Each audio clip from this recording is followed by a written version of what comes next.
para que hablemos un poco de la tarea 1 también. Bueno, esta semana nos tocan dos cosas. Primero, darles una realimentación de, digamos, de los fallos más comunes dentro de la tarea 1 del caso 2 y la explicación del trabajo práctico.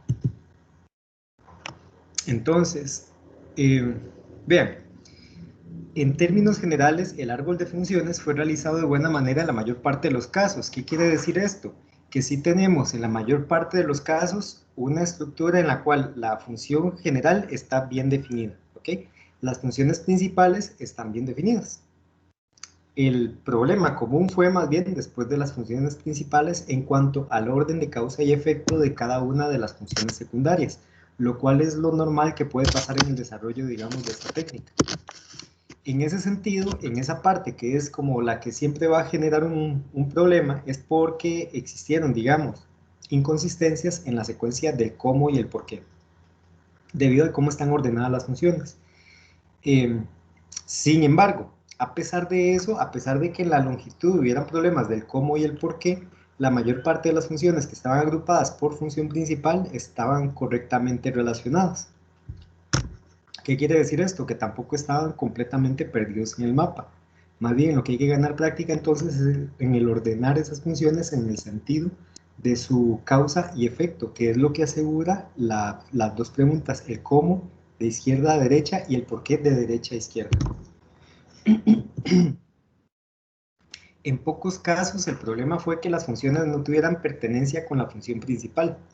Es decir, en muy pocos casos, estamos hablando de tal vez uno o dos máximo, habían funciones que no pertenecían. Y eso, que una función esporádica, no una cadena completa de funciones. Entonces, eso no es en realidad un problema grave. Ahora, la mayor parte de los grupos fallaron en el diagrama de sistemas. Y el fallo común fue que lo vieron desde una noción muy general. Entonces, por ejemplo, el caso de la aguja, mencionaban que la aguja era el componente, y en algunos casos que la aguja, además de la aguja, tenía el bisel. Pero la aguja se compone de la punta, el bisel, el filo, el lumen y el cuerpo por sí mismo. Bueno, eso es la aguja. Y cada uno de ellos tiene funciones diferentes. Por tanto, dentro del diagrama de sistema son componentes de esto que vamos a llamar la aguja y por tanto deberían de estar desglosados. Después, en algunos casos, existieron diferencias notables entre la agrupación de las funciones en el árbol de funciones y los subsistemas del diagrama. Esto, sobre todo, en la parte donde se especifican las funciones secundarias. ¿Ok? En términos de las funciones principales, la mayor parte de los diagramas sí tenían, digamos, un subsistema que era correspondiente con cada una de las funciones principales.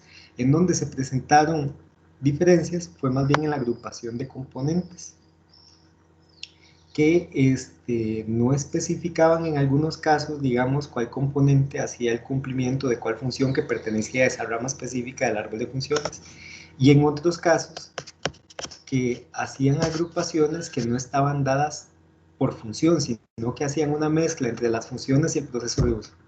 Por decirles algo, para la función de transporte, entonces incluían el émbolo, el apoyo del émbolo, el pistón, cuando ellos no se encargan de transportar. Quien se encarga de transportar básicamente es el segmento de la aguja, ¿ok?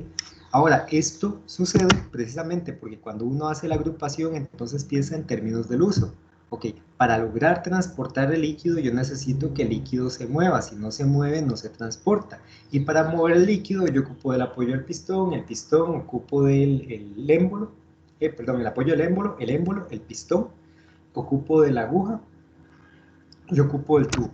Entonces, visto, si el criterio de agrupación fuera el proceso de uso, esa secuencia es correcta. Pero en nuestro caso, el criterio de agrupación son las funciones. Entonces, si vamos a hablar de la función transporte, solamente hay que mencionar aquellos elementos de la jeringa que tienen íntima relación con el cumplimiento de la función transporte.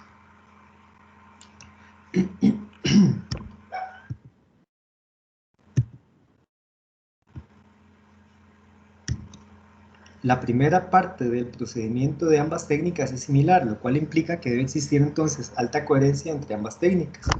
Entonces, digamos, en algunos casos, pocos en realidad, lo que denota esa diferencia que hay entre el árbol de funciones y el de diagrama de sistemas y subsistemas es una debilidad de trabajo en equipo, es decir, parece como que no hay comunicación, que no está fluyendo de manera correcta para que se entienda, digamos, qué funciones entonces están relacionadas con qué componentes, y eso tendría que quedar proyectado, por así decirlo, en el diagrama de sistemas y subsistemas.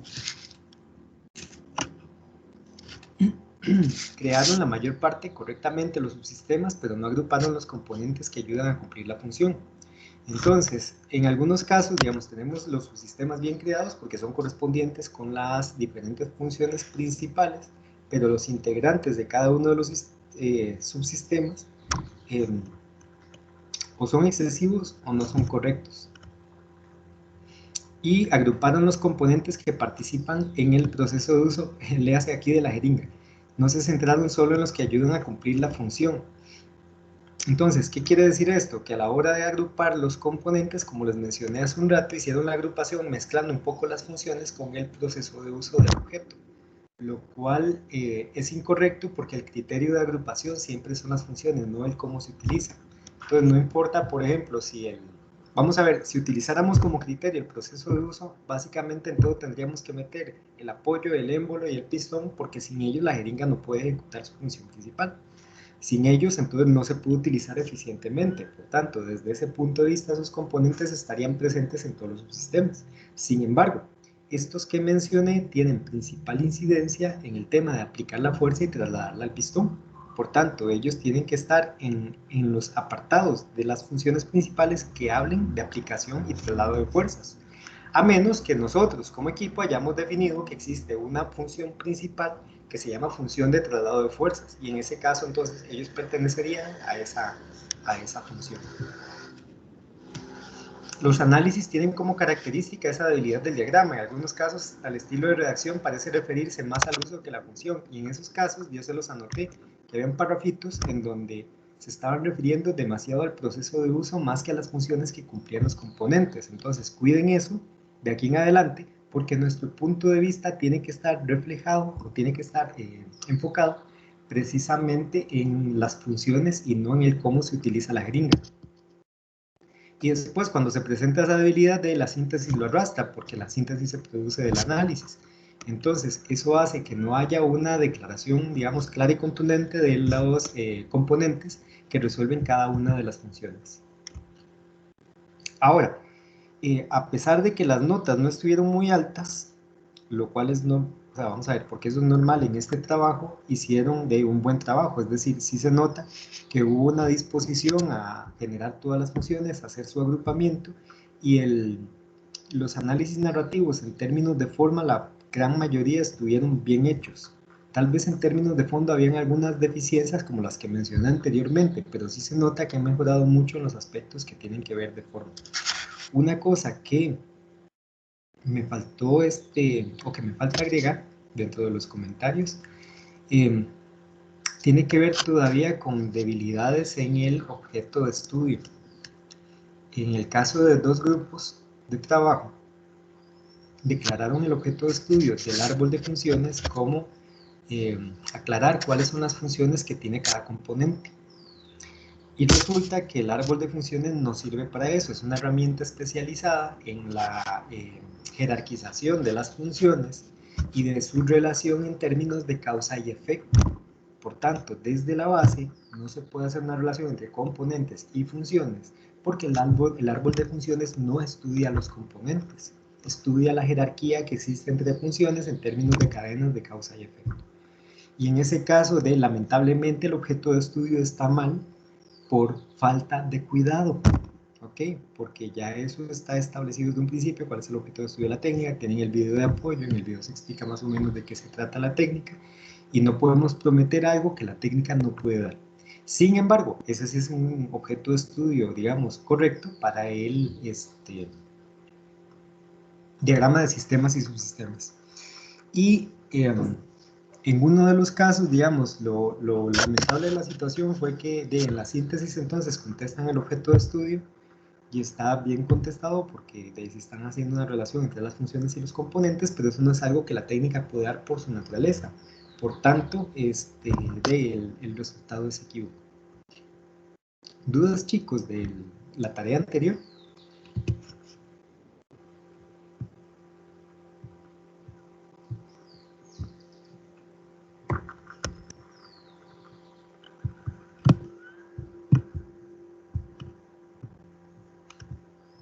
¿No dudas?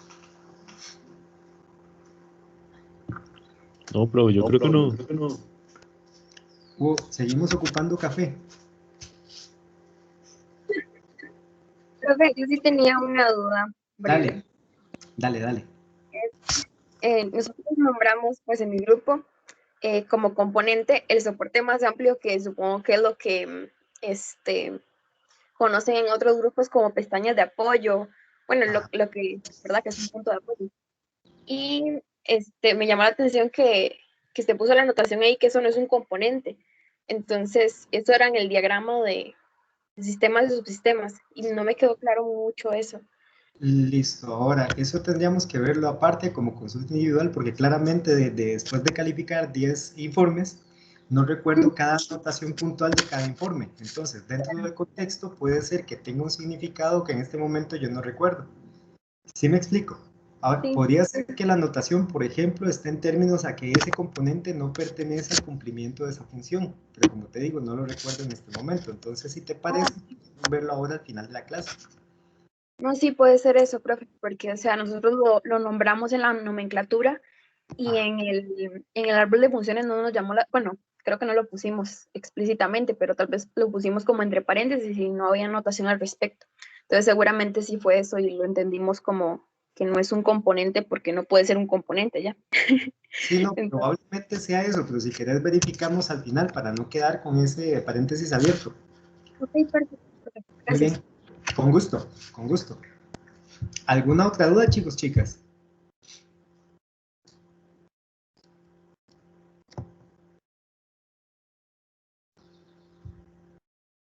¿No más? ¿Están muy cansados? Profe, mucho, la verdad. Nunca me había sentido tan cansada en mi vida, pero Sí, profe, ya está es pegando la semana 11. Ya están sintiendo el ácido verdadero del TEC. demasiado, es como un peso emocional gigante y también físico, porque yo no duermo casi, entonces Claro, sí, pesadísimo, la verdad, pero claro, claro. El resto, chicos, ¿cómo están? ¿También muy cansados? Algo, profe. Apenas va Profe, saliendo de Sí, los trabajos, llegamos volcados, profe. al día. Volcados. Sí, volcados es una buena palabra para decirlo. profe, ya son las 1:30 de la mañana y yo estoy contando chistes. Te creo, a las 3 Qué de la sueño. mañana el estudiante estaba comiendo lo que quedaba, y lo que quedaba normalmente era algo así como galletas de chocolate con paté. Profe, vieras anoche en la madrugada, hasta nos pulsábamos con la aguja y todo. Ya uno no piensa. No te inyecten sustancias indebidas, ¿eh? Esto es solo un proyecto. Mucho ojo con lo que hacen con la jeringa. Permítanme un segundo, vamos a ver si logro encontrar una grabación que tengo para darles así una atención paliativa en este momento. Eso tendría que estar como en D.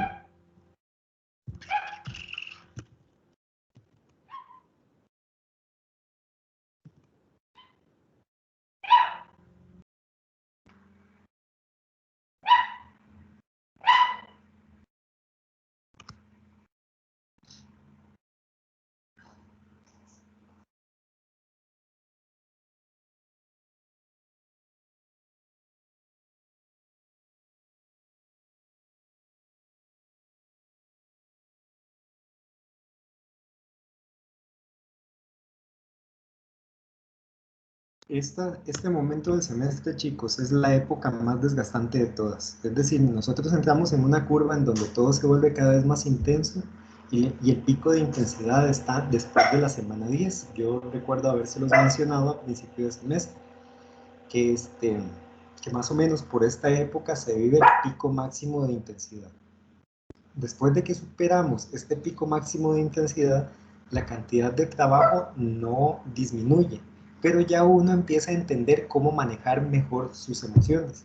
Esto que están viviendo ahorita se va a repetir cada semestre de carrera, es decir, vamos a tener los mismos niveles de intensidad más o menos en las mismas semanas.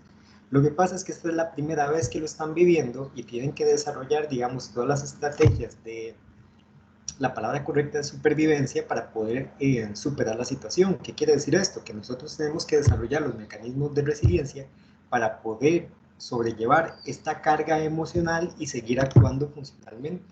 En esta época entonces lo normal es que estemos como más susceptibles al cansancio, con menos ganas de hacer cosas, la motivación generalmente disminuye mucho, mucho, mucho. Y también es como si el cerebro ya se negara a pensar, es decir, uno se sienta a hacer los trabajos y no logra la concentración suficiente para poder hacer lo que tiene que hacer. ¿Ok? Esos son efectos, digamos, normales que van a suceder siempre en este momento del semestre. Conforme va avanzando el tiempo, uno va entendiendo que es que la jugada es así, es decir, que es parte de lo normal. Entonces, a pesar de que van a seguir viviendo la misma intensidad, ya van a tener desarrolladas, digamos, una experiencia que les ayuda a sobrellevar la situación. Por el momento esa experiencia no existe, así que tienen que construirla. Y en el curso de análisis nos toca en el proyecto que es más duro. Ahora, la parte más fácil de los proyectos de análisis siempre está en el trabajo práctico, porque el trabajo práctico ya tiene la información necesaria para ser analizada. ¿Me explico? Ahora lo que sigue es corregir las tareas y a partir de la corrección establecer la respuesta al objeto de estudio, cómo se usa una jeringa. Entonces ya ahora ustedes sí pueden hablar en términos de funciones, en términos de qué componentes cumplen cada función y cómo toda esa sucesión, entonces todo ese orquestamiento de las funciones ayuda a resolver la función principal. Permítanme un segundo, estoy buscando un ejercicio. Vamos a ver si es este. Encuentra una posición cómoda. Me parece que sí, sí es. Listo, vean chicos, vamos a hacer lo siguiente. Y toma una respiración profunda. Pero déjeme hablar usted. Y mientras exhalas, relaja. Ya, listo. Vamos a dedicar 12 minutos de la clase a hacer una práctica de relajación. Ustedes en este momento acomódense, si pueden acostarse, acuéstense. Si se duermen, espero que no lo hagan, pero si se duermen, entonces pongan una alarma en este momento, más o menos dentro de 12, 13 minutos, para que los despierten. Y la idea entonces es simplemente que se dediquen a seguir las instrucciones que van a escuchar a continuación. ¿Entendido, chicos? No se diga más, profe. No se diga más. Ok, ya te entendí.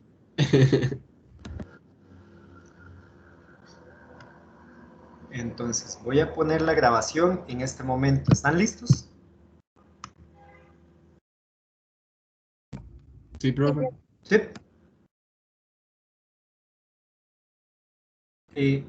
Voy a ponerla para ver si la escuchan bien. Indíquenme si la escuchan bien.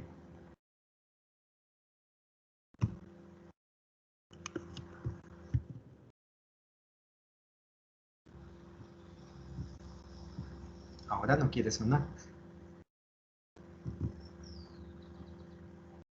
Encuentra una posición cómoda. ¿Escuchan?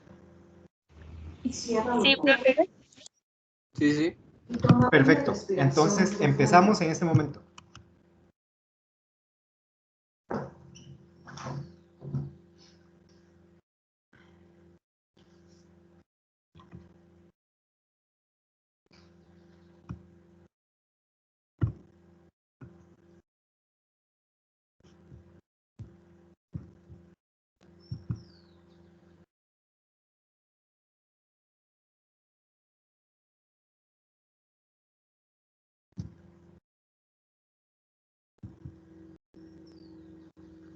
Encuentra una posición cómoda. Cierra los ojos. y toma una respiración profunda. Y mientras exhalas, relaja tu cuerpo completamente desde la cabeza a los dedos de los pies.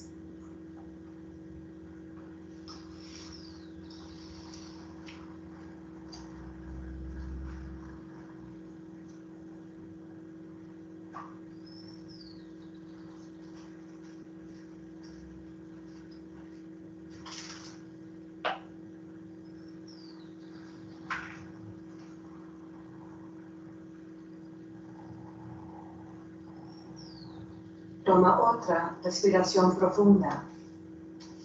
Y mientras vas exhalando, relaja tu mente imaginando pensamientos tranquilos y relajantes.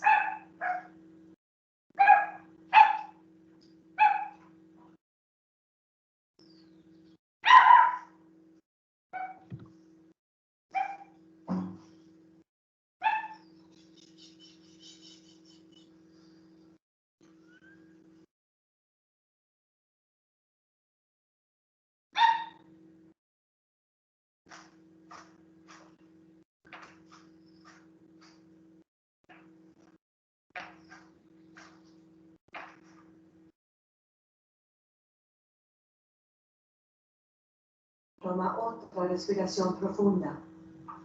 Y mientras exhalas, relájate.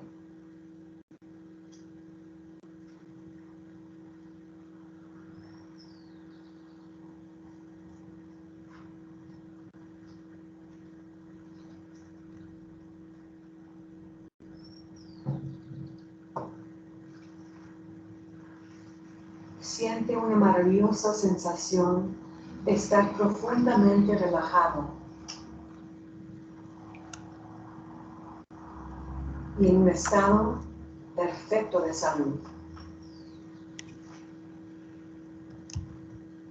Para ayudarte a entrar a un nivel más profundo y más saludable, voy a contar del 10 al 1.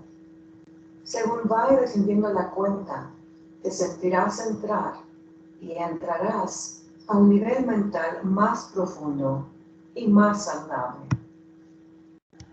10, 9. Siente entrar a un nivel mental más profundo. 8, 7, 6. Más y más profundo. 5, 4, 3. Más y más profundo. 2, 1. Ya estás en un nivel mental más profundo y más saludable, más profundo que antes. Puedes entrar a un nivel mental más profundo y más saludable simplemente relajando tus párpados. Relájalos. Siéntalos bien relajados.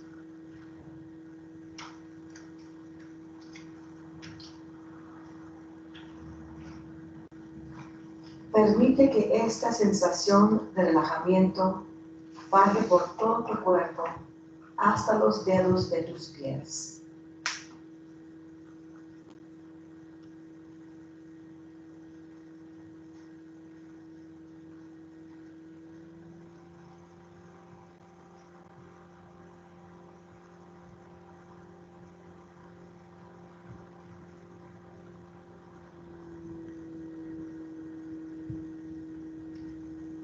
Es una sensación maravillosa y muy agradable el estar profundamente relajado. Para ayudarte a entrar a un nivel más profundo y más saludable, voy a contar del 1 al 3 y haré un sonido con mis dedos. En ese momento te proyectarás mentalmente a tu lugar ideal de descanso. Entonces dejaré de hablarte por un momento y cuando escuches mi voz de nuevo, 1 hora de tiempo, habrá transcurrido en este nivel mental. Mi voz no te sorprenderá. Al escucharla, tomarás una respiración profunda y entrarás a un nivel mental más profundo y más saludable. 1, 2, 3.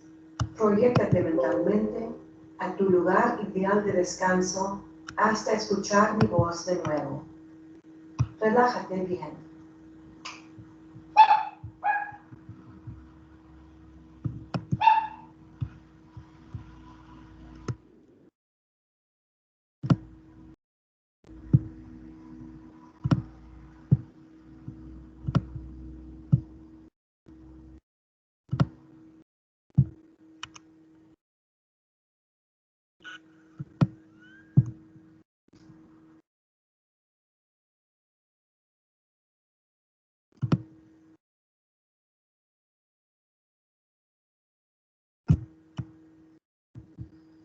Relájate. Toma una respiración profunda y entra a un nivel mental más profundo y más saludable.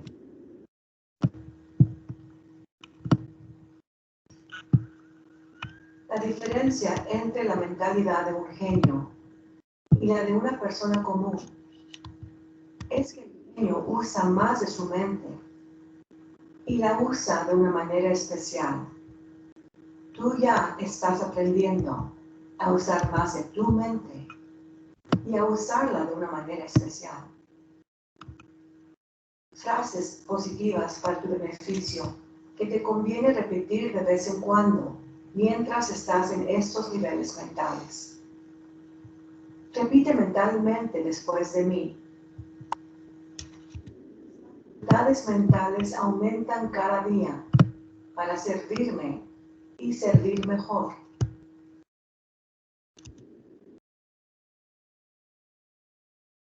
Cada día que pasa y en toda forma, me siento mejor, mejor y mejor.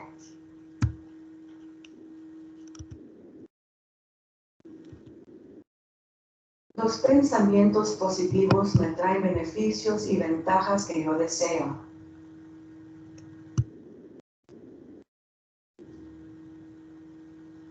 Tengo total control y completo dominio sobre mis sentidos y facultades en este nivel mental y en cualquier otro nivel, incluso en el nivel exterior consciente.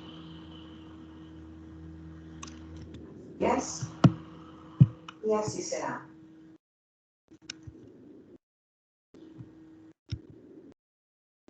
Siempre mantendré mi cuerpo, mi mente y mi sistema inmune en perfecto estado de salud.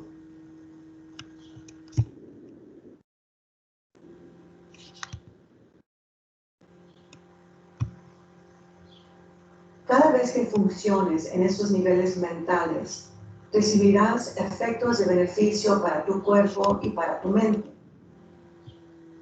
Puedes usar estos niveles mentales para ayudarte a ti mismo, física y mentalmente.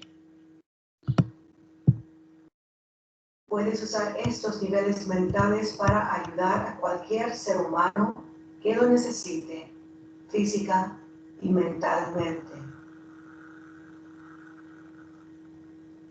Siempre harás uso de estos niveles mentales en una forma creativa y constructiva para todo lo que es positivo, honesto, puro, limpio, bueno y sano, y así será.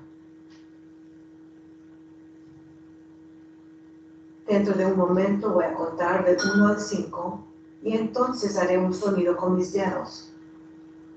En ese momento abrirás tus ojos, estarás bien despierto, muy a gusto, bien descansado y en perfecto estado de salud, sintiéndote mejor que antes.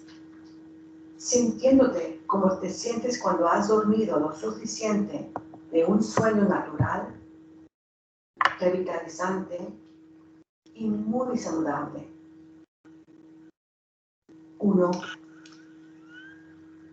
2, saliendo poco a poco. 3.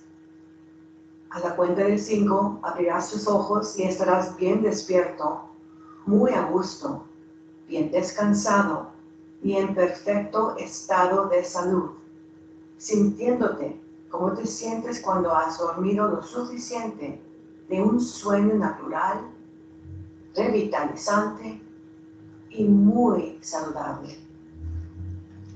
4, 5. Ojos abiertos, bien despierto, muy a gusto, bien descansado y en perfecto estado de salud, sintiéndote mejor que antes.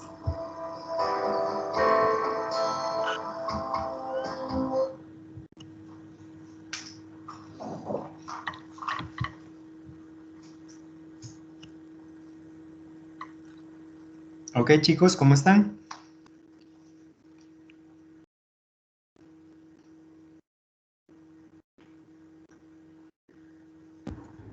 Bien, profe.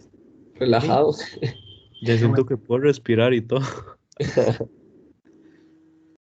Ok, cuando les lleguen esos picos de estrés máximo, dense un descanso. Okay, en YouTube van a encontrar cientos, digamos, de prácticas de relajación diferentes. Busquen una de un tiempo así corto que les permita como descansar, tomar un respiro y que vuelvan a tener calma sobre todo. Porque lo que más jode en este momento es el manejo emocional más que cualquier otra cosa. Si uno logra tener sensación de calma, todo va a fluir mucho más fácilmente. Permítanme un segundo. Hoy tengo la fiera molestando aquí alrededor mío, me está mordiendo las manos. Entonces, continuamos con la explicación del trabajo práctico. Ok, ya les voy a compartir pantalla para mostrarles el enunciado.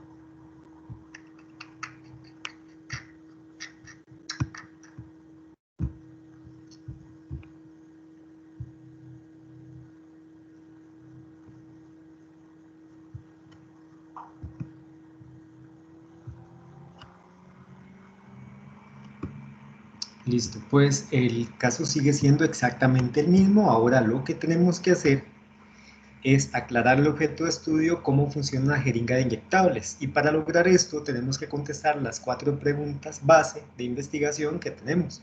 ¿Cuáles son las funciones que desempeña cada parte de la jeringa? ¿Cuáles componentes materiales se encargan de cumplir con las funciones necesarias para poder inyectar una medicina? ¿De qué manera las formas de cada componente facilitan el cumplimiento de la función para la cual están hechos? ¿Y cuáles son los principios físicos involucrados en el funcionamiento de la jeringa? Pues ya para este momento, a través de las técnicas que hemos desarrollado, se puede dar respuesta a cada una de esas preguntas, puesto que cada una de las técnicas está enfocada en responder cada una de esas preguntas. ¿Qué se supone que tenemos que aprender de todo esto? Definir las funciones que componen un producto y que facilitan el cumplimiento de la necesidad que el producto satisface. Agrupar los componentes empleando como criterio la función que desempeñan, aclarando de esta manera la estructura sistémica que los organiza. Aclarar la función de cada componente físico del sistema estudiado. Y de ahí para abajo, todas las aprendizajes que son transversales dentro de este curso. Bueno, ya el tema de equipos de trabajo está claro, ya están formados. Ahora, ¿cómo hay que hacerlo? El trabajo práctico trata sobre la triangulación de los datos obtenidos en las tareas 1 y 2, de manera que antes de iniciar su realización deben hacer las correcciones que sean necesarias en ambas tareas. Al mejorarlas, se aseguran de contar con datos de calidad para fundamentar la triangulación. Deben definir las categorías de análisis. Las categorías siempre están relacionadas con el objeto de estudio.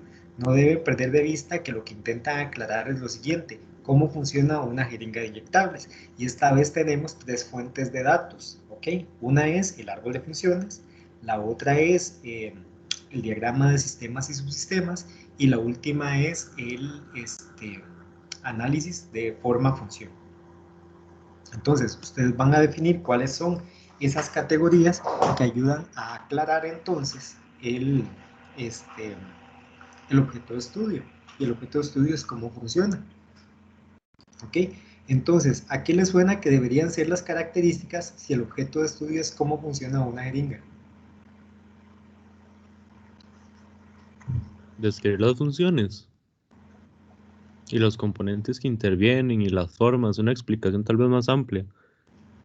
Listo, entonces probablemente las funciones sean las categorías que deban utilizarse para poder hacer la triangulación de los datos.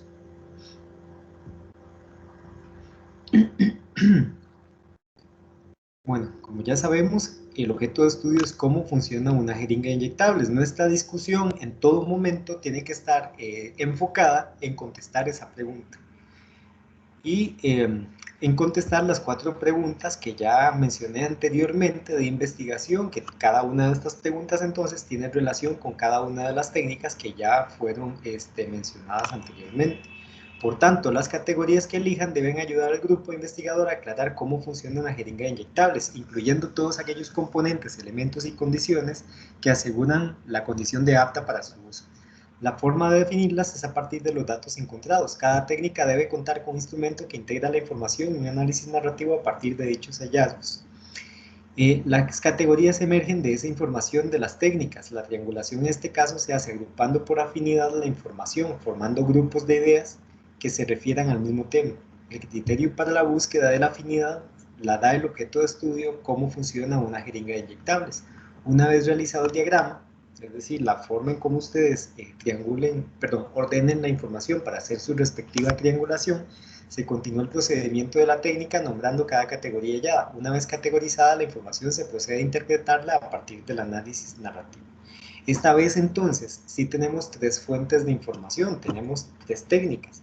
Por tanto, nuestro análisis narrativo ahora sí tiene la posibilidad ya no de ser descriptivo, sino, de carácter descriptivo, sino más bien de carácter descriptivo y comparativo al mismo tiempo, porque podemos ver los resultados del análisis del árbol de funciones con respecto a los resultados, por ejemplo, de forma-función, para establecer entonces las conclusiones respectivas dependiendo de qué estemos viendo en ese momento.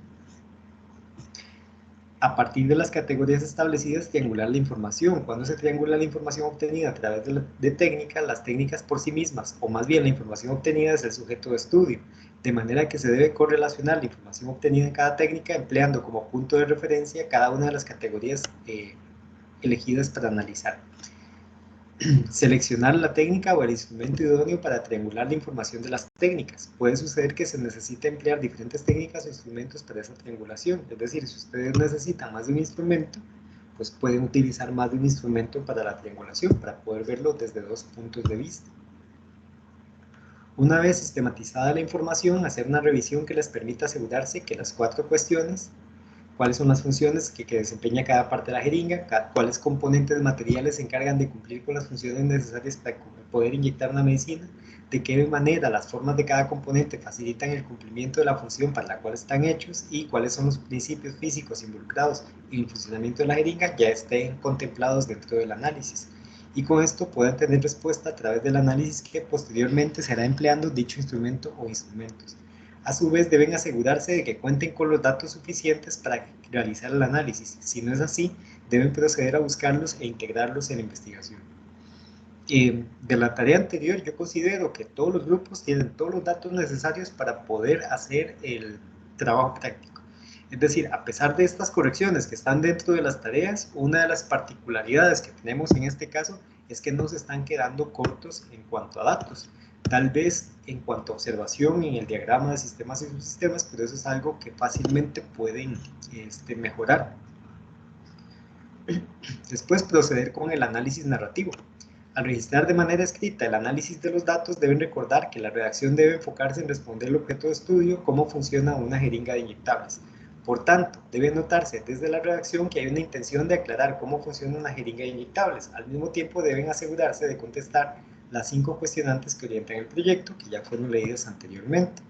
Si alguna de estas cuestionantes no está siendo respondida con el análisis, debe buscarse la información dentro del instrumento de triangulación que utilicen e integrarla. Si la información se encuentra completa, proceder entonces con el paso 5, que es redactar la síntesis. Aquí hay una nota. Para redactar el análisis narrativo debe generarse un guión de la narración, esto es decidir la forma en que será narrada la historia. cómo será descrita la información que contesta el objeto de estudio.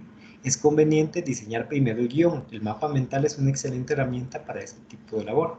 ¿Qué quiere decir esto? De que necesitamos primero ordenar la historia, porque uno no podría, digamos, empezar hablando de la aguja y de la función de la aguja para brincar después en para qué sirven las estrías del pistón y después de eso saltar a la función del empaque, porque entonces no va a quedar claro cómo funciona la jeringa debido a que se está mencionando de manera fragmentada cada una de las funciones que tiene cada uno de los componentes. Entonces lo ideal sería más bien que definiéramos un guión en el cual pueda fluir la información, que sea de manera sumativa, de forma que desde la lectura del análisis narrativo ya al lector se le vaya aclarando el objeto de estudio, es decir, se vaya aclarando para el lector cómo funciona la jeringa y que cuando llegue a la síntesis sea simplemente como un reforzamiento, porque ya comprendió desde el análisis cómo funciona la jeringa.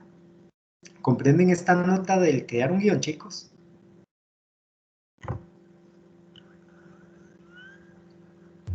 Sí, Para que se profe. siga como una, ¿no? Sí, perdón. Para que se siga como una secuencia. Exactamente, exactamente. Planeen la secuencia para que no divaguen después mucho dentro del análisis. Y esa es la idea, tener una noción clara de cómo contar la historia para que no se les incluso haga un enredo ustedes mismos en el momento de narrarla. Ok, la herramienta por excelencia para generar este tipo de cosas es el mapa mental, porque uno puede hacer, digamos, el mapa de cómo funciona la jeringa e ir contando por ramificaciones las partes y después de cada una de las partes indicar cuáles son las ideas principales y a partir de eso entonces navegar. Otra herramienta que funciona muy bien para hacer un guión es el mapa conceptual, porque ese sí les permite hilar incluso las ideas, es decir, mostrar cómo se van a hilar las ideas para poderlas contar después. Y la idea no es que inviertan un día completo haciendo eso, sino que se sienten 15 minutos al menos para ordenar las ideas, la secuencia de ideas y a partir de eso hagan la discusión del análisis narrativo. Lo último entonces, perdón. Los principios físicos que se ocupan en la jeringa, ¿en qué técnica lo tuvimos que haber recolectado? Sin eso no podríamos hacer el árbol de funciones. Ah, ok.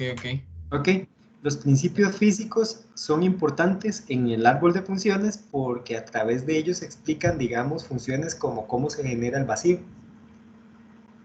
o cómo se desplaza el líquido hacia afuera, cómo se extrae el líquido. ¿Ves? Y entonces tienen eco posteriormente en todo lo demás porque si uno no tiene claras las funciones, pues el diagrama de sistemas y subsistemas se queda corto porque es una agrupación por funciones. Y el análisis forma-función de ahí no se podría hacer porque si no se tienen claras las funciones no se puede hacer una correlación con qué parte de la materialidad de los componentes ayuda a cumplir la función. Entonces es como de los primeros pasos que hay que hacer para poder determinar las funciones que tiene un objeto. Gracias. Tal vez, si tu duda va en el sentido, por ejemplo, de cómo se integra dentro del análisis narrativo, es que no tiene como un apartado solito, sino que la información de los principios físicos está inmersa dentro del árbol de funciones, dentro del diagrama de sistemas y subsistemas y dentro de la relación forma-función. Entonces no hay que escribirlo como que por aparte. Exacto, no. Lo que va a suceder es algo como lo siguiente, ¿ok? Que cuando vos estés explicando la función de sello que tiene el pistón, hagas la correlación de una vez con los principios físicos involucrados. ¿El sello para qué sirve? Para asegurar que no se cuele el aire o el agua dependiendo de si estoy yo generando presión o estoy generando vacío. ¿Ok? En alguno de los dos casos eso va a suceder. Entonces, ahí es donde viene la oportunidad de utilizar el dominio de los principios físicos involucrados. Si yo necesito generar vacío, para generar vacío hay que extraer todo lo que haya dentro de un cuerpo. En nuestro planeta, lo que más abunda, lo que llena todo el espacio es el aire. Entonces, para generar vacío dentro de un cuerpo, básicamente lo que se tiene que hacer es sacar el aire. ¿Ok? Esa condición porque estamos en el planeta Tierra y estamos llenos de aire por todo lado. Si estuviéramos generando vacío en el fondo del mar, lo que hay que hacer es sacar el agua. ¿Me explico? Entonces, ahí es donde uno utiliza los principios físicos para explicar cómo el objeto, en este caso la jeringa, a través de qué medios asegura que salga todo el aire y con ello se pueda provocar entonces el movimiento del líquido. Ok, entonces digamos que la conexión entre las tres ideas, o sea, del árbol de funciones, el diagrama sistema-subsistema y el análisis morfológico, vendría como explicando los principios físicos. Exactamente, exactamente. Más bien, bueno, creo que sí entendiste la idea. La explicación más bien es que los principios físicos sirven para aclarar todo lo anterior. Ah, ok, ok. Bueno, profe, gracias. Pura vida. Ah, profe, yo tenía una consulta. En Decime. la parte del análisis morfológico iría la técnica que nosotros utilizamos. Por ejemplo, si hicimos un storyboard, ahí únicamente iría el storyboard, ¿verdad? Es que recordá que la fuente de datos para el trabajo práctico está principalmente en el análisis narrativo. Ah, no, no, profe, me refiero al trabajo el segundo trabajo. A la tarea, decís vos. Ah, la tarea, sí, profe. Sí, el storyboard es, si lo hicieron al final como un storyboard, esa es la representación gráfica. Entonces, por ejemplo, la tabla que venía con preguntas, eso podría ser más bien como la técnica de recolección de datos, porque es como una guía de observación. Podríamos utilizar como esas preguntas como guía de observación, ¿verdad? No, no es una técnica de recolección de datos porque ella depende de que tengas ya datos recolectados para poder hacerlo. Ah, ok, ok. ¿Ok? Ah, ok, pero esta tabla, profe, es como una de las opciones que usted nos dio, ¿verdad? Que posiblemente podríamos usar para hacer el análisis morfológico. ¿Te referís a la tabla ¿cómo se llama? Del procedimiento, de la plantilla. Ajá, ajá, ajá. Ok, listo. No, no es una opción, es el procedimiento. No, no es Ah, opción. ok, ok. Es el procedimiento que hay que seguir para hacer el análisis.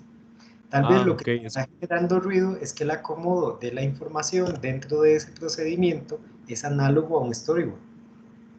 Ah, ok, ajá. Sí, eso es como parte del análisis morfológico, es la primera parte, digamos. Exactamente. Entonces, el cuento es así. Yo necesito hacer un análisis, digamos, morfológico.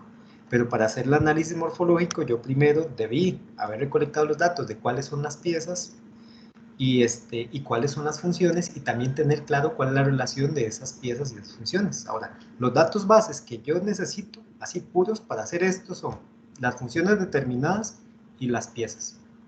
Con el análisis morfológico yo agarro esos datos y los convierto en información al definir qué parte de las piezas cumplen cada una de las funciones, que ese es el objetivo final de la técnica.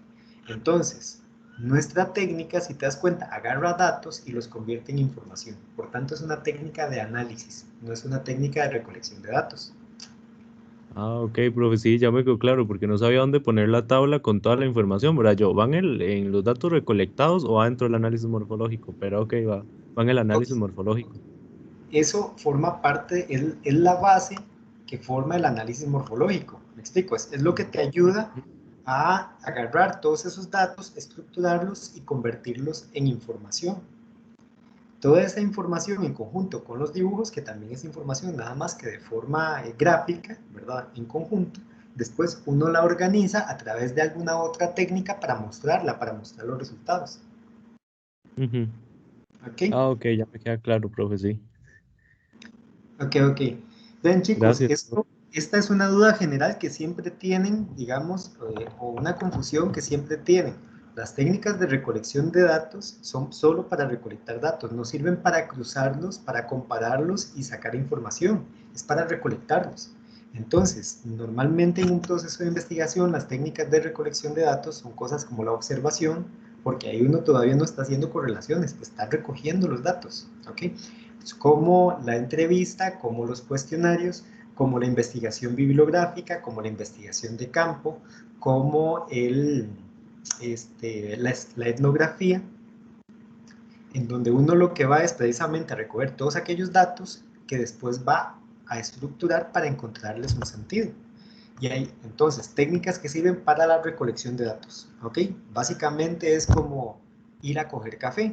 Entonces, una técnica de recolección de datos es más o menos un canasto y un cogedor de café que va y agarra todos los granos y los echa en una canasta, porque el objetivo inicial es recoger los datos. Las técnicas de análisis lo que hacen, entonces, ahora sí, tenemos este montón de granitos de café, cada uno de ellos equivale a un dato, y tendríamos datos de altísima calidad, que es un grano de café rojo maduro listo para preparar café de exportación. Ese grupo de datos entonces se mantiene en una canastita. Existe otro grupo de granitos de café que tienen también la cualidad de ser rojos, pero que no están en excelentes condiciones, y entonces va a formar la categoría de café normal, ¿ok? Después vamos a tener otros que están verdes, y después vamos a tener otros que están dañados.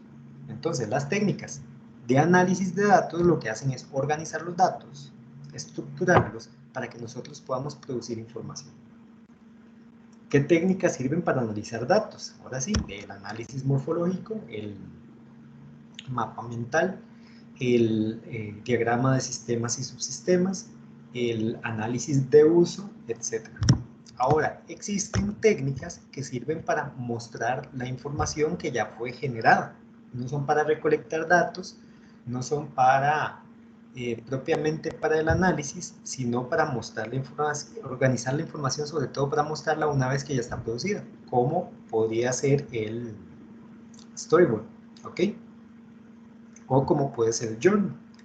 Estas son técnicas entonces que son, por así decirlo, mixtas, porque pueden ayudar a organizar la información y darle una interpretación, y pueden ayudar también a mostrarla, ¿cómo se llama? A hacer una devolución a terceros. Existen técnicas que están especializadas solamente en la estructuración de los datos, como el cuadro de doble entrada. La intención del cuadro de doble entrada es organizarle a uno la información para poder hacer la triangulación cuando esa información ya es homogénea, ¿ok? O como cuando tenemos datos que son muy diversos y no les encontramos un sentido muy fácilmente y son difíciles de categorizar, pues podemos utilizar algo como el diagrama de afinidad. Entonces, ¿van comprendiendo la diferencia de utilidad de las técnicas?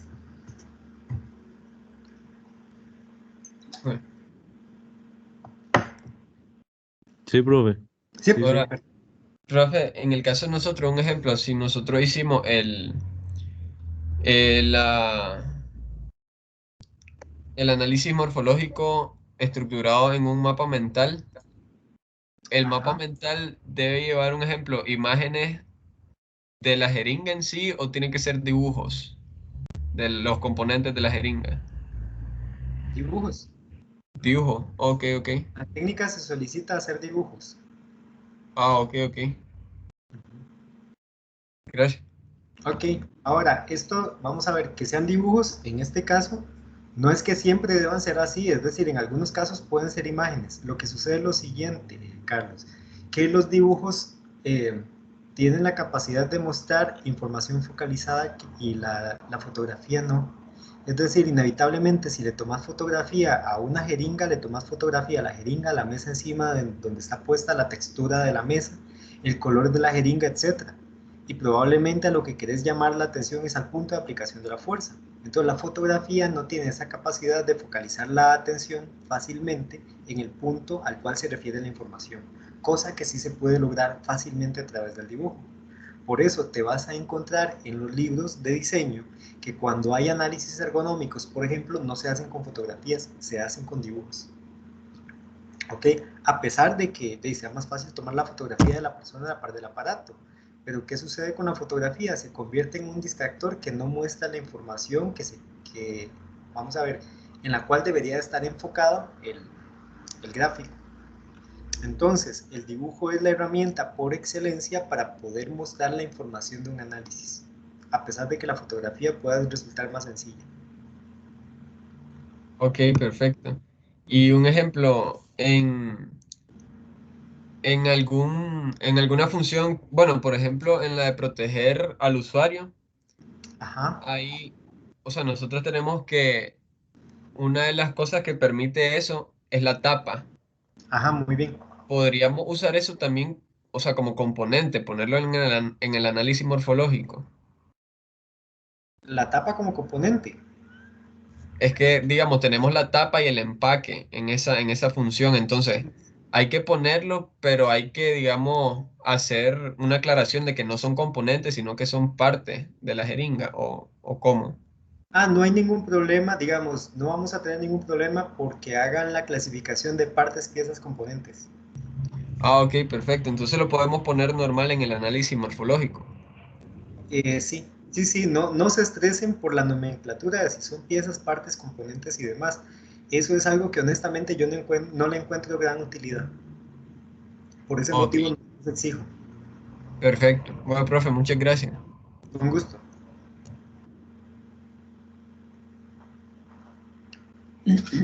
Con gusto. ¿Alguna otra pregunta? Profe, a mí se me acaba de venir a la mente una pregunta, pero no es es con respecto al tema del análisis morfológico, pero no los trabajos, con respecto al quiz que hicimos esta semana. Ok, decimos. Profe, es que habían dos preguntas que no encontrábamos en digamos, en la materia, o sea, no nos pareció haberlas visto.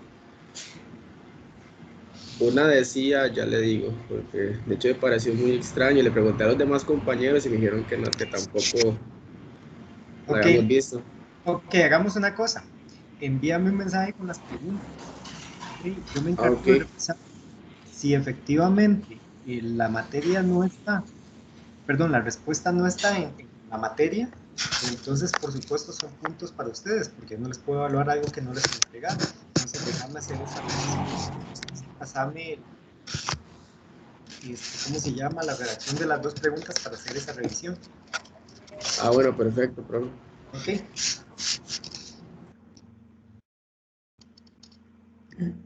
¿Alguna otra duda, chicos? ¿No? Yo creo que no de momento, profe. Entonces, continuamos con el tema de la síntesis. La síntesis para contestar esta pregunta, ¿cómo funciona una jeringa de inyectables? Y también se deben de contestar de manera clara las 4 preguntas principales, es decir, cuáles son las funciones, cuáles son los componentes materiales, de qué manera las formas de los componentes facilitan el uso de la jeringa y cuáles son los principios físicos involucrados. Solo que como es una síntesis, ya no es la versión ampliada que tendríamos en el análisis, tendría que ser algo mucho más puntual. Y una vez redactada la síntesis, deben hacer una revisión de cada una de las declaraciones presentadas. Primero, revisar que la declaración relacionada con la respuesta al objeto de estudio responda de manera clara, precisa y contundente la siguiente pregunta: ¿cómo funciona una jeringa de inyectables? ¿Okay? Porque parece ser que sigue presente este fantasma de que ustedes asumen que el lector va a entender, y no, el lector no entiende. Ustedes tienen que decirle, la jeringa funciona de la siguiente forma: primero pasa esto, después pasa esto otro y esto otro, y así resulta que esta parte incide en esta otra y al final se logra que el líquido esté dentro del cuerpo. ¿Ok? Es así, chicos. No asuman que el lector va a entender algo que ustedes están pensando o que ustedes están interpretando. El lector es un niño de 5 años que necesita que se lo digan todo. Por tanto, a ustedes les corresponde contestar clara, precisa y contundentemente esa pregunta: ¿cómo funciona? Y después de dar esa respuesta, tiene que quedar claro para cualquier persona. Segundo, revisar que cada una de las declaraciones que la acompañan fundamenta la respuesta al objeto de estudio. Tercero, revisar que cada declaración presentada tenga una fundamentación basada en datos presentes en el análisis. Entonces, ¿qué quiere decir esto? Que si yo saco una conclusión, esa conclusión es un extracto del análisis narrativo.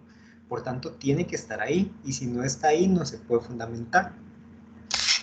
Cuarto, revisar que cada dato presente en el análisis que fundamenta una declaración de la síntesis, a su vez, cuente con datos presentes en el instrumento o los instrumentos de triangulación empleados. Entonces, si hay algo en el análisis narrativo, es porque se extrajo entonces del instrumento de triangulación. Supongamos que usamos un cuadro de doble entrada, entonces ahí tienen que estar los datos. ¿Esto qué quiere decir? Que los datos del cuadro de doble entrada producen el análisis narrativo y el análisis narrativo produce la síntesis. Si ustedes llegan a la síntesis y se dan cuenta de algo que no vieron antes, entonces tienen que devolverse e incluirlo en todo lo demás. ¿Ok? Porque esas cosas sí pueden pasar, que uno llegue a la síntesis y se dé cuenta de una relación que antes no vio, no consideró importante, y por eso no está ni en el análisis narrativo, ni tampoco está en el instrumento de triangulación, pero sí era importante. ¿Qué hay que hacer?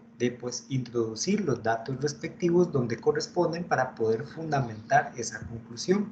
Porque si la conclusión emerge de la nada y no tiene nada que lo fundamente, entonces no es una conclusión válida, es un juicio de valor.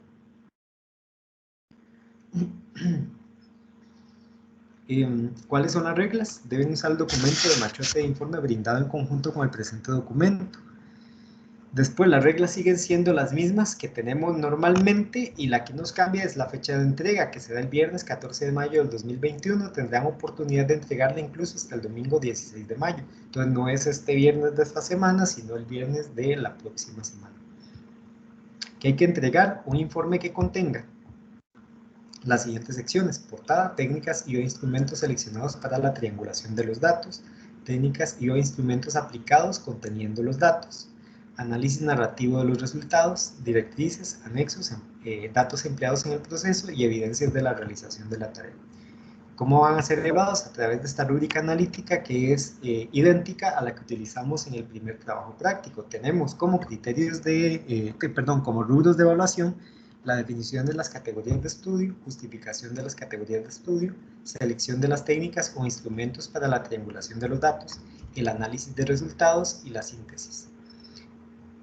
La definición de categoría será considerada excelente si la totalidad de las categorías de estudio dan la orientación necesaria para responder al objeto de estudio. La justificación de las categorías de estudio será considerada excelente si la justificación presentada para la totalidad de las categorías muestra relación lógica con la respuesta del objeto de estudio. Antes de continuar, les hago un par de notas correctivas. En trabajo práctico anterior, por ejemplo, en algún caso, en la parte de definición de las categorías de estudio, de si estamos definiendo las categorías de estudio, hay que decir cuáles son las categorías de estudio. Por tanto, no se les olvide que en la sección de definición de categorías de estudio, ustedes tienen que poner las categorías de estudio. Son 2 puntos A, B, C y D. Acto seguido, se eligieron estas categorías debido a 2 puntos. Y eso es la justificación de las categorías de estudio, el por qué las están utilizando. En el rubro selección de las técnicas o instrumentos para la triangulación de los datos, entonces será considerado excelente si se genera una selección de técnicas o instrumentos robusta que se enfoca plenamente en la obtención de datos útiles para contestar el objeto de estudio. En el caso del análisis de resultados, será considerado excelente si se presenta un análisis sistematizado de manera rigurosa que correlaciona la información y genera una fundamentación sólida basada en los datos a la respuesta del objeto de estudio. Y en el caso de la síntesis, será considerada excelente si se presenta una abundante cantidad de conclusiones fundamentadas en datos que tienen gran coherencia con el análisis de resultados y dan respuesta clara y contundente al objeto de estudio. Y ahí se nos acaba entonces trabajo práctico 2 y entramos a la parte que yo considero más placentera del curso, que es la parte del análisis perceptual. ¿Dudas, chicos? ¿El análisis de qué dijo, profe? ¿Lo último? Lo último, la parte que yo considero más placentera del curso, el análisis perceptual. Ah, ok. ¿Ok? Ah, profe, ¿Y por una qué? consulta. ¿Por qué lo considero más placentero? Ajá. ¿Listo? Porque es un análisis de tipo cualitativo. ¿Ok? Y se acerca más a los trabajos que hacemos, por ejemplo, en fundamentos del diseño. Pero te permite, digamos, además de hacerlo, crear una validación de tus hipótesis. Entonces vos podés ir generando la información y crear una validación al mismo tiempo. En este caso está centrado totalmente en la apariencia del objeto. Entonces lo que vamos a hacer es estudiar un objeto X, por ejemplo el semestre anterior fueron microondas, para definir algo que se llama la apariencia esperable, y a partir de ello diseñar la apariencia de un microondas. ¿Ves? Y es un trabajo, digamos, que yo disfruto muchísimo porque es muy emocionante, digamos, cuando te das cuenta de cuáles son esas cosas que debe de tener, porque si no las tiene, entonces la gente no lo entiende. Cuando uno empieza a entender cómo funcionan las cosas desde ese fondo, desde el fondo de la percepción, todo se vuelve mucho más sencillo. Suena interesante, profe. A mí me gusta mucho. Es, digamos, de las cosas que a mí más me apasionan del diseño. digamos, en el área de diseño, a mí me apasiona todo lo que es un barrial entre la psicología y el diseño.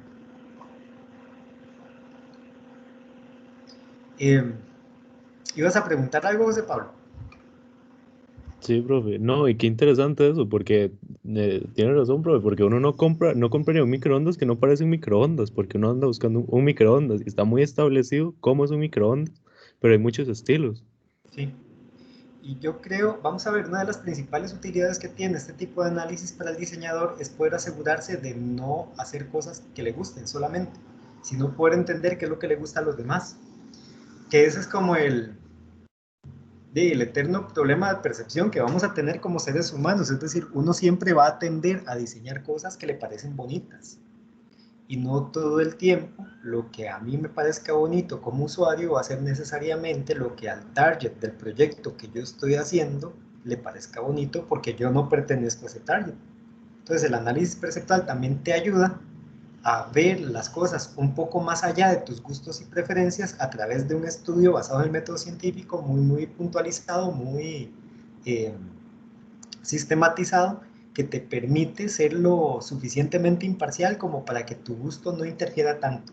Es decir, siempre va a interferir, eso es inevitable, pero el asunto es que al final uno sí termina haciendo algo que sea del gusto, del agrado del segmento del mercado para el cual se está trabajando.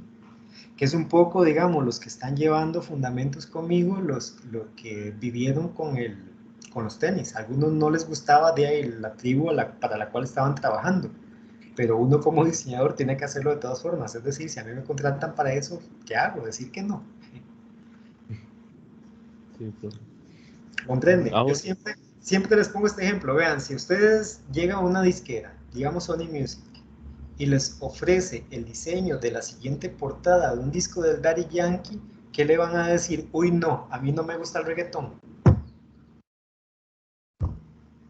Él es un artista de primer nivel, lo querramos o no.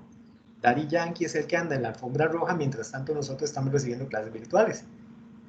Por tanto, hacer un trabajo de ese nivel para un diseñador en realidad es una nota de currículum muy alta.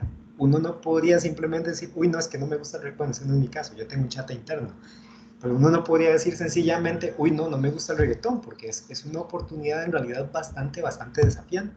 Entonces, si a mí no me gusta ese tipo de música, pues yo tengo que idear el medio para poder entender cómo es la gráfica, cómo se compra, perdón, cómo se vende, no, cómo se comunica esa serie de mensajes para poder entonces hacer una portada exitosa, independientemente de que a mí me guste o no me guste el tipo de música.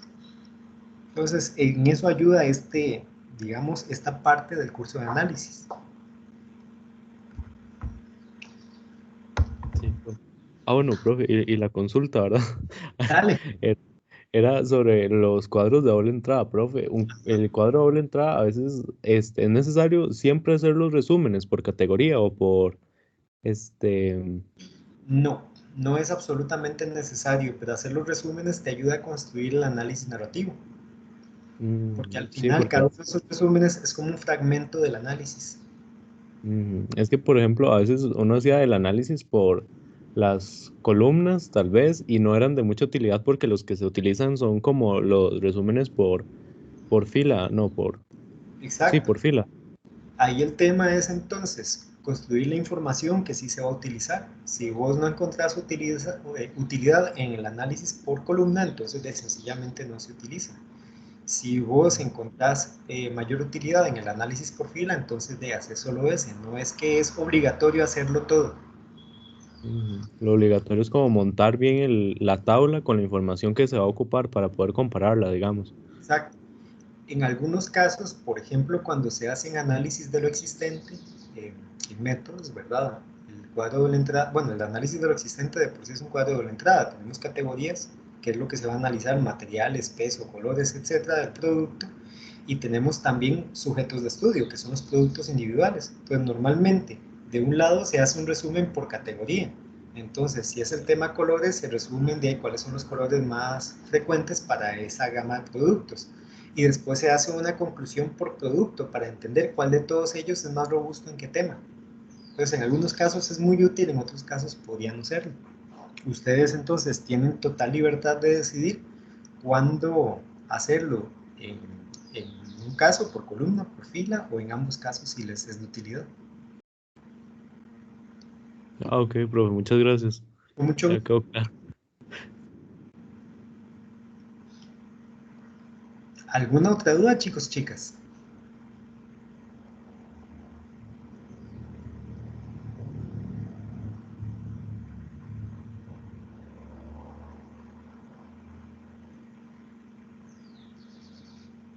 Hoy sí me estoy preguntando si del otro lado de la cámara estarán dormidos.